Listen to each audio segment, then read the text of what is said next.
வணக்கம் நண்பர்களே. சளி, இருமல் போன்ற தொந்தரவுகள் மழை காலத்தில் தான் வரும் அப்படின்னு பலரும் தப்பாகவே நினச்சிக்கிட்டு இருப்பாங்க. ஆனால் அப்படி கிடையாதுங்க. சளியும் இருமலும் உங்களுக்கு எப்போ வேணாலும் வரலாம், எந்த நேரத்தில் வேணாலும் வரலாம். ஏன் அப்படின்னா, நம்ம உடலில் நோய் எதிர்ப்பு சக்தி குறையும் பொழுது நிச்சயமாக வெளிப்புறத்தில் இருக்கக்கூடிய வைரஸ், பாக்டீரியா, ஃபங்கஸ் எல்லாமே உங்களோட உடலுக்குள்ளே நுழைய ஆரம்பிக்கும். அதனால் சளி, இருமல், காய்ச்சல் போன்ற தொந்தரவுகள் வரலாம். ஸோ உங்களுக்கு சளி, காய்ச்சல் இருக்குது அப்படின்னா உடனே இந்த ரெமடியை நீங்கள் ரெடி பண்ணி சாப்பிடுங்க. ஒரே நாளில் சளியாவது இருமலாவது எந்த ஒரு பிரச்சனையும் இருக்காது. அது மட்டும் இல்லாமல் கேஸ்ட்ரபிள், கான்ஸ்டிபேஷன், அசிடிட்டி போன்ற பிரச்சனை இருக்கிறவங்களும் இந்த ரெமடியை சாப்பிட்டா 10 நிமிஷத்தில் நல்ல ஒரு நிவாரணம் கிடைக்கும் நண்பர்களே. ஸோ அந்த சூப்பரான ஃபாஸ்ட் ரிலீஃப் தரக்கூடிய ரெமடி எப்படி பண்ணுறது அப்படிங்கிறத இன்றைக்கி நாம் பார்க்கலாம். இந்த ரெமடி பண்ணுறதுக்கு நமக்கு தேவையான முதன்மையான பொருள் கொய்யா இலை தான். கொய்யா மரம் நிறைய வீடுகளில் இருக்கும். கொய்யா பழத்தை நிறைய பேர் விரும்பி சாப்பிடுவாங்க. ஆனால் இந்த கொய்யா இலையில் இருக்கக்கூடிய மருத்துவ நன்மைகள் பலருக்கும் தெரிஞ்சிருக்காது. கொய்யா பழத்தை விட கொய்யா இலையில் தாங்க நிறைய ஊட்டச்சத்துக்கள் நிறைஞ்சு இருக்குது. இந்த கொய்யா இலை அப்படின்னு எடுத்துக்கும் பொழுது நீங்கள் ஒரு நாளுக்கு ஒரு இலை எடுத்துக்கிட்டாலே போதும். அந்த ஒரு இலையில் உங்கள் உடலுக்கு தேவையான நார்ச்சத்து, விட்டமின் சி சத்து நிறைவாக கிடச்சிரும். ஸோ இந்த 2 சத்துக்களுமே நம்ம உடலில் நோய் எதிர்ப்பு சக்தியை வலுப்படுத்தக்கூடியது. அது மட்டும் இல்லாமல் கொய்யா இலையில் antibacterial, antiviral, anti fungal properties நிறைஞ்சு இருக்குது. ஸோ அது உங்கள் உடலுக்குள்ளே இருக்கக்கூடிய அனைத்து விதமான தொற்று கிருமிகளையும் வெளியேற்ற ஹெல்ப் பண்ணும். இயற்கையாகவே உங்கள் உடலில் இம்யூனிட்டி சிஸ்டத்தை பூஸ்டர் பண்ணும். ஸோ அதுக்காக தான் நாம் கொய்யா இலையை இன்றைக்கி முதன்மையான பொருளாக பயன்படுத்த போகிறோம். இந்த கொய்யா இலையை அந்த காலத்தில் இருந்தே இப்போ வரைக்குமே ஆயுர்வேதத்தில் சளி, இருமலை போக்க முதன்மையான பொருளாக பயன்படுத்திட்டு வந்துட்டுருக்காங்க.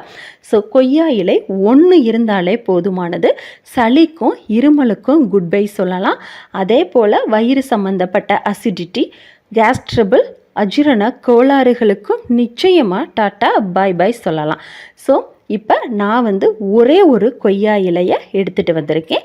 இதை தண்ணியில் போட்டு நல்லா வாஷ் பண்ணிவிட்டு 2-3 கட் பண்ணி வச்சுக்கோங்க. இது தயாராக இருக்குது. அடுத்து ஒரு பாத்திரம் எடுத்து வச்சுக்கோங்க.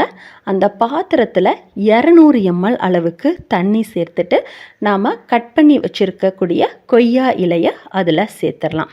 அடுத்து இது கூட நான் சேர்க்க போகிற 2வது பொருள் ஒரு துண்டு பட்டை. பட்டையுமே நமக்கு வரக்கூடிய கப நோய்களுக்கு உடனடியாக நிவாரணம் தரக்கூடியது. ஸோ நம்ம உடலை அட்டாக் பண்ணக்கூடிய அனைத்து விதமான தொற்று கிருமிகளையும் அழிக்கக்கூடிய தன்மை இந்த லவங்கப்பட்டையில் நிறைஞ்சி இருக்குது.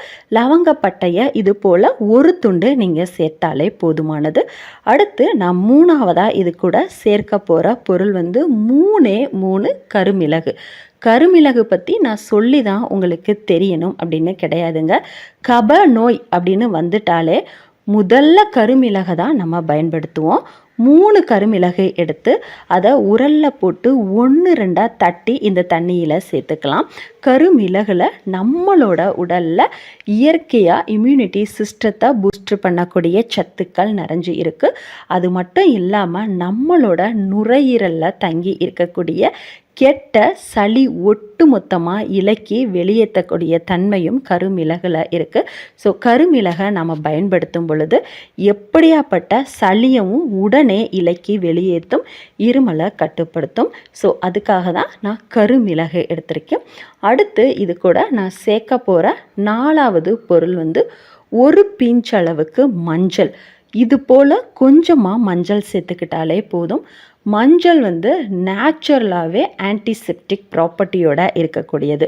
ஸோ இது நம்ம உடலுக்குள்ளே இருக்கக்கூடிய அனைத்து விதமான தொற்று கிருமிகளையும் கொஞ்ச நேரத்தில் அழித்து மலம் வழியாவோ இல்லைன்னா வாய் வழியாவோ வெளியேற்றிடும்.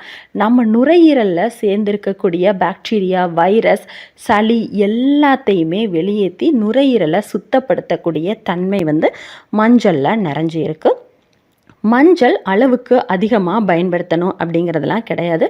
ஒரு பிஞ்ச் அளவுக்கு மஞ்சள் பயன்படுத்தினாலே போதும். இப்போ எல்லா பொருளையும் நாம் ஒன்றா சேர்த்து எடுத்தாச்சு. இதை அடுப்பில் வச்சு கொதிக்க விடலாம். அடுப்பை ஃபஸ்ட்லேருந்து லாஸ்ட் வரைக்கும் லோ ஃப்ளேமில் தான் வைக்கணும். நம்ம எடுத்திருக்கிற 200 ml தண்ணி நல்லா சுண்டி 100 ml அளவுக்கு வரணும், பாதிக்கு பாதி வரணும். ஸோ அந்த அளவுக்கு நீங்கள் அடுப்பை லோ ஃப்ளேமில் வச்சுக்கோங்க. அதே போல் இந்த பாத்திரத்துக்கு மேலே ஒரு மூடி போட்டே இதை கொதிக்க விடுங்க. அப்போ தான் நமக்கு முழுமையான நிவாரணம் கிடைக்கும் சளி மற்றும் இருமல் தொல்லையில் இருந்து. இப்போ இது ரெடி ஆகிருச்சு. உங்களுக்கு பார்த்தாலே தெரியும், இதோட கலர் ரொம்பவே மாறி அற்புதமாக வந்திருக்கு. இதை இப்போ நாம் ஒரு டம்ளரில் வடிகட்டி எடுத்துக்கலாம். இதோ நம்மளோட சளி இருமலை போக்கக்கூடிய கஷாயம் ரெடியாக இருக்குது. இதை நீங்கள் எப்போ எடுத்துக்கிடணும் அப்படின்னா, காலையில் எந்திரிச்சதும் வெறும் வயிற்றில் சாப்பிட்டீங்க அப்படின்னா உங்களுக்கு 100% முழுமையான நிவாரணம் கிடைக்கும்.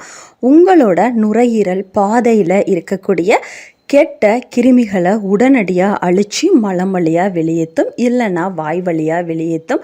சளியவும் இருமலையும் உடனடியாக கட்டுப்படுத்தும். நிறைய பேர் மழை காலத்தில் பனி காலத்தில் தான் வரும் அப்படின்னு ரொம்பவே அஜாக்கிரதையாக சளியவும் இருமலையும் கண்டுக்காமல் விட்டுருவாங்க.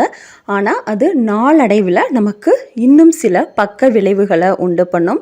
ஸோ அதனால் எப்போ உங்களுக்கு சளியும் இருமலும் வந்தாலும் உடனே இந்த கஷாயத்தை ரெடி பண்ணி சாப்பிடுங்க. உடனே நல்ல நிவாரணம் கிடைக்கும். சளியை இலக்கி வெளியேற்றி இருமலை கட்டுப்படுத்தும். எப்படியாப்பட்ட இருமலாக இருந்தாலும் அதை தணிக்கக்கூடிய தன்மை நாம் எடுத்திருக்கிற கொய்யா இலை, லவங்கப்பட்டை, மஞ்சள், கருமிளகுல நிறைஞ்சு இருக்குது.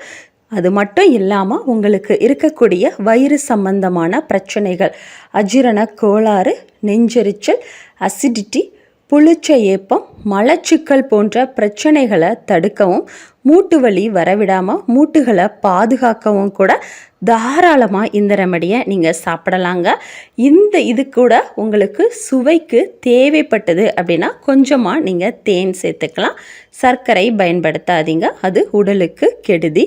ஸோ இந்த பயனுள்ள வீடியோ உங்களுக்கு பிடிச்சிருந்தது அப்படின்னா உடனே நம்மளோட வீடியோவை லைக் பண்ணுங்கள், ஷேர் பண்ணுங்கள், கண்டிப்பாக கமெண்ட் பண்ணுங்கள். இது போன்ற ஹெர்பு மற்றும் ஹெல்த் ரிலேட்டடான வீடியோக்களை உடனுக்குடன் பெற நம்ம சேனலை சப்ஸ்கிரைப் பண்ணுங்கள் நண்பர்களே. சப்ஸ்கிரைப் பண்ண மறந்துட்டீங்களா? இப்போ உடனே கீழே இருக்கிற ரெட் கலர் சப்ஸ்கிரைப் பட்டனையும் அது பக்கத்திலே இருக்கிற பெல் பட்டனையும் எனேபிள் பண்ண மறக்காதீங்க நண்பர்களே. கண்டிப்பாக நீங்களும் இந்த ரெமடியை ட்ரை பண்ணி பார்த்துட்டு உங்களோட வேல்யூபிளான ரிசல்ட்டை நம்ம கூட கமெண்ட்டில் ஷேர் பண்ணிக்கோங்க. வீடியோவை பார்த்தமைக்கும் பகிர்ந்தமைக்கும் நன்றி.